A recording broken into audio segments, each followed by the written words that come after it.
大家问千万字，逐工要和大家做伙来捌一日。过去一块出名的台语歌，歌名叫《流鸾写路英》。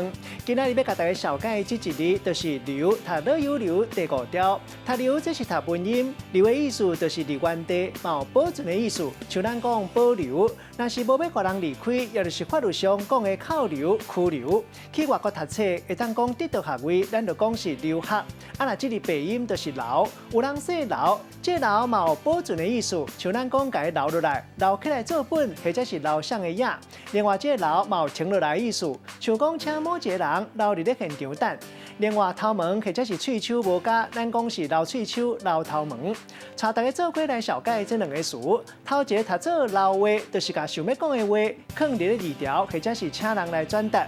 第二个词读做流鸾，这意思就是因为心内想要得到，对某一件代志、一个所在，或者是某一个人，唔甘放弃，唔甘离开。咱用一句话来举例，甲这两个词合做伙。譬如讲，咱咧讲人情留一线，日后好相看。假使这间厝对你无啥物好留恋，客户到期就莫阁做啊，无需要和厝主去配面，慢免留话，互伊讲知你心内怨气。后日相拄，好歹在心内，喙轮皮小款待。今仔日小解这一日读做流，这是文音；另外鼻音读做留，提供予观众朋友来参考。